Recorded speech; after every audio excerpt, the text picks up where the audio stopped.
బడా రాజకీయ నాయకులు ఆక్రమిస్తున్న ప్రభుత్వ స్థలాలను రెవెన్యూ అధికారులు స్వాధీనం చేసుకుని అర్హులైన నిరుపేదలకు ఇళ్ల స్థలాలు ఇవ్వాలని విశాఖపట్నం జిల్లా పెందుర్తి మండలం వేపగుంట శ్రీశక్తి మహిళా సంఘం అధ్యక్షురాలు బిఎస్ విజయలక్ష్మి ప్రభుత్వాన్ని డిమాండ్ చేశారు.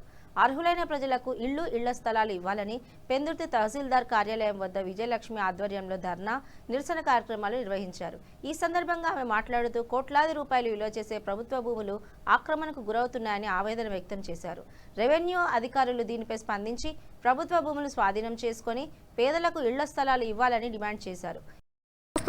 ఇది మేము ఖండిస్తున్నామండి. మీరు తక్షణమే స్పందించి రెవెన్యూ డిపార్ట్మెంట్ స్పందించి ఎక్కడెక్కడ ప్రభుత్వ భూములు ఉన్నాయో ఆ ప్రభుత్వ భూముల్లో తక్షణమే ప్రభుత్వ హెచ్చరిక బోర్డులు ఏర్పాటు చేసి అర్హులైనటువంటి మా పేద మహిళలకి, మా స్త్రీశక్తి మహిళా సంఘం సభ్యులకి, మా మహిళలకి, మా బడుగు బలహీన వర్గాల వారికి తక్షణమే నివాసం కల్పిస్తారని ప్రార్థిస్తూ మేము మొన్న 15 సంవత్సరాల నుంచి అనేక మార్లు ధర్నాల రూపంలో మెమంటారాలు ఇస్తూ దేవస్థానం భూములు కబ్జా చేస్తుంటే దేవస్థానం డిపార్ట్మెంట్ వారికి ఎప్పటికప్పుడు సమాచారం ఇస్తూ ఆ భూములు కాపాడుకుంటూ వచ్చామండి.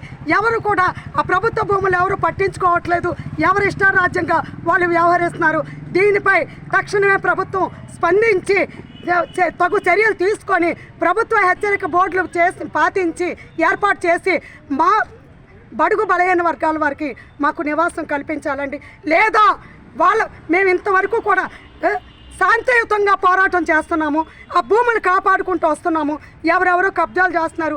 అయినా సరే మాకు ప్రభుత్వం నిజాయితీగా మమ్మల్ని గుర్తించి, మా పేద మహిళలను గుర్తించి మాకు నివాసం కల్పిస్తారని ఒక ఆస్త ఎదురు చూస్తున్నాము.